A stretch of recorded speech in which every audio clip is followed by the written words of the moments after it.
प्रणाम करै छी सब कोई के। मधुश्रावणी के समय ते एकटा पिसहारा के गीत गबै छी, सुनू नीक लागत तो लाइक कमेंट सब्सक्राइब जरूर करब। धन्यवाद। बिसहारी मैया सुनु बिनती हमर, राम हरहु संकट मैया करब हम गोहारी, राम हरहु संकट मोरी करब हम गोहारी। गाय के दूध देब डाँट लागल पान, राम बनाए देब मंदिर मैया करब विश्राम,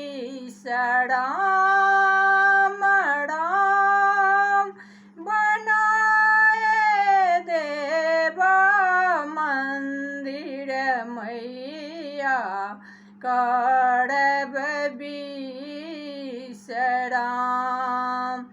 बिसहारी मैया सुनु बिनती हमर, राम हरहु संकट मोरी करब हम गोहारी। गंगा जमुना माटी कोरि लेब, राम अहूँ के प्रिया बिसहरी ऊँच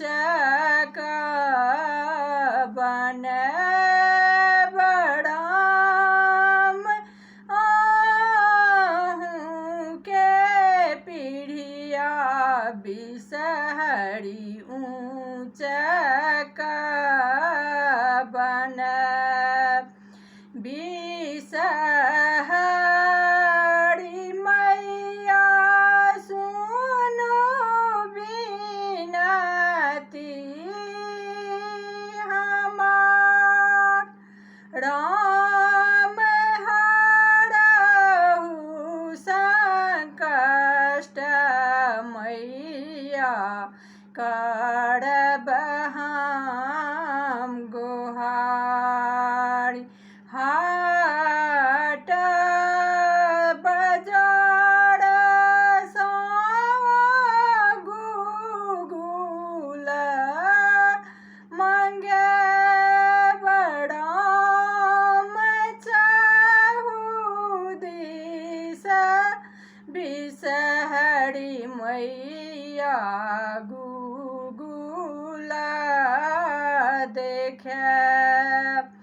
आन धन लक्ष्मी दिया गोदी भरी पुत्र, राम सिर के सिंदूर मैया अमर कए देब, राम सिर के सिंदूर मैया